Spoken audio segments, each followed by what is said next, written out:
दुनिया में कई तरह के रहस्यमय कहानियां हैं जिन्हें आज तक कोई सुलझा नहीं पाया है। कुछ को अफवाह मानकर भुला दिया गया तो कुछ समय के साथ बदलती गई। जलपरियां, वैम्पायर्स, वल्वरिन, यूएफओ जैसे कई अनसुलझे पहेलियां हैं जो वक्त के साथ खबरों में आती रहती हैं। ये ऐसे जीव है जिसका रहस्य अभी तक अनसुलझा रहा है और तो और इनमें से कुछ रहस्यमय, विचित्र और डरावने क्रिएचर्स को देखने का अब भी कुछ लोग दावा करते हैं। तो चलते हैं इन रहस्यमय, विचित्र और भयानक क्रिएचर्स के बारे में जानने के लिए। And now I am starting this video.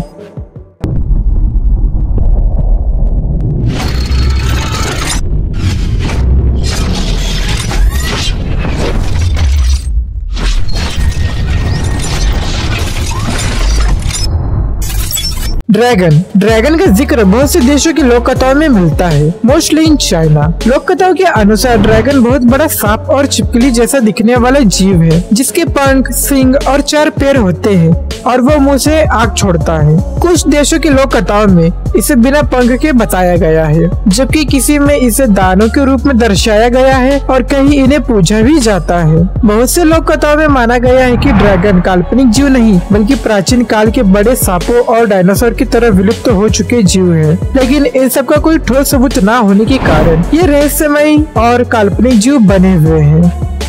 Unicorn एक ऐसा काल्पनिक जीव है जो घोड़ी की तरह दिखता है, जिसका शरीर का रंग सफेद होता है और माथे पर एक बड़ा सा सिंग होता है। यूनिकॉर्न का जिक्र बहुत से देशों के पौराणिक कहानियों में भी मिलता है, इसीलिए इसे एक पवित्र जीव कहा जाता है। माना जाता है कि पुराने समय में ये घने जंगलों में कुंवारे लड़के या लड़कियों को ही दिखाई देते थे। कहा जाता है कि इसके सिंग के स्पर्श से किसी भी प्रकार की बीमारी ठीक हो जाती है और पानी में मौजूद विष भी गायब हो जाता है। इसी वजह से पुराने समय में लोग राइडर्स के सिंग को यूनिकॉर्न का सिंग बताकर बेचते थे। आज के समय में भी ये एक काल्पनिक जीव है, लेकिन स्कॉटलैंड जैसे देश में यूनिकॉर्न को राष्ट्रीय पशु बनाया गया है और मिशिगन में यूनिकॉर्न का शिकार करने के लिए लाइसेंस भी दिया जाता है।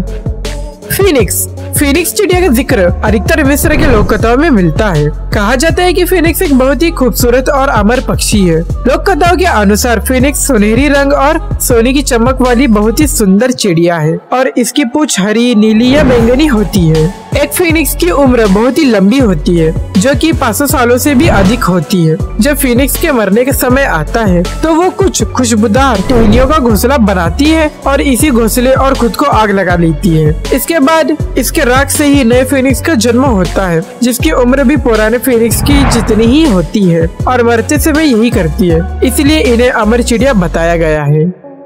वैम्पायर को इंसानों का खून चूसने वाला जीव माना जाता है। किसी एक देश में नहीं बल्कि बहुत से देशों में वैम्पायर के अस्तित्व पर विश्वास किया जाता है और वैम्पायर से जुड़ी कहानियां भी मिल जाती हैं। बहुत से देशों में ये माना जाता है कि ये रात के समय अपनी कब्र से बाहर आते हैं और लोगों का खून पी जाते हैं।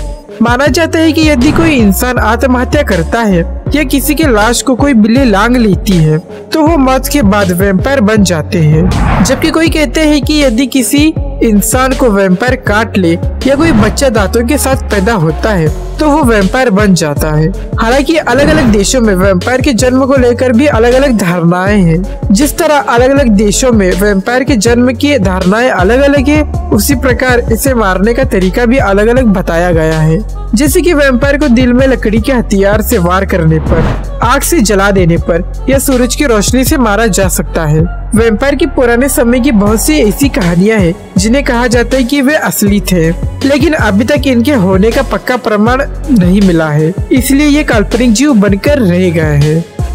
वेयरवुल्फ माना जाता है कि वेयरवुल्फ ऐसे इंसान होते हैं जो भेड़िया में बदल जाते हैं। बहुत से देश है जहाँ वेयरवुल्फ को असली माना जाता है और इनसे जुड़ी बहुत सी कहानियां भी मौजूद है। माना जाता है कि कोई भी व्यक्ति वेयरवुल्फ तब बनता है जब उसे या तो कोई श्राप मिलता है या उसे कोई दूसरा वेयरवुल्फ काट ले या नाखून से वार कर दे। कई देशों में तो ये माना जाता है कि वेयरवुल्फ मरने के बाद वैम्पायर बन जाते हैं। अगर किसी इंसान को लगता है कि वो वेयरवुल्फ है तो उसे लाइकेंथ्रोपी कहा जाता है। बहुत से देशों में भेड़िया मानव से जुड़ी प्राचीन समय की बहुत सी कहानियां हैं, लेकिन पुख्ता सबूत आज तक नहीं मिल पाया है। यही कारण है कि ये भी काल्पनिक जीव ही बने हुए हैं। मरमेड ऐसे समुद्री जीव है जिनका ऊपर का शरीर इंसानों का और नीचे का शरीर मछलियों का होता है और इनके पास कुछ शक्तियाँ भी होती है। बहुत से देशों की पौराणिक कथाओं में जल परियों का जिक्र मिलता है। कहा जाता है कि जल परियों को गाना बहुत पसंद है, इसलिए ये कभी समुद्र में गाते हुए दिखाई देते थे।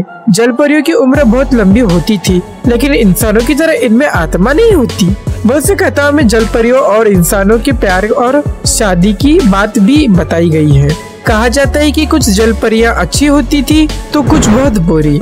समुद्र में होने वाली घटनाओं जैसे कि सुनामी, तूफान या किसी का डूब जाना, इन सबको जल परियों से जोड़कर देखा जाता है। आज के समय में भी बहुत से लोगों द्वारा समुद्र में जल परियों के देखे जाने का दावा किया जाता है, लेकिन पक्के प्रमाण किसी के पास भी नहीं है। चुपाकाब्रा। चुपाकाब्रा शब्द स्पेनिश के दो शब्दों से मिलकर बना है। चुपार जिसका मतलब होता है चूसना और काबरा जिसका मतलब होता है बकरियां। मतलब चुपाकाब्रा। चुपाकाब्रा का मतलब होता है बकरियों का खून चूसने वाला जानवर। चुपाकाब्रा की पहली घटना 1995 में पुर्तो रिको में सामने आई, जहां बहुत से भेड़ बकरियां मरे हुए थे और सबको खून चूसकर मारा गया था। वहां के स्थानीय इलाकों में ऐसी घटना बहुत बारी हो चुकी थी। कुछ लोगों ने इसे देखने का दावा किया। उनका कहना था कि ये कुत्ते की तरह दिखते हैं जिसके शरीर पर बाल नहीं होते, तो किसी ने कहा कि ये डरावने होते हैं और कंगारू की तरह दो पैरों पर खड़े हो सकते हैं। इन सब घटनाओं से इसने बहुत से लोगों का ध्यान अपनी ओर आकर्षित किया और बहुत से कथाओं में इसका जिक्र भी होने लगा, लेकिन इसका काल्पनिक जीव के होने का भी कोई पक्का प्रमाण नहीं मिल पाया है।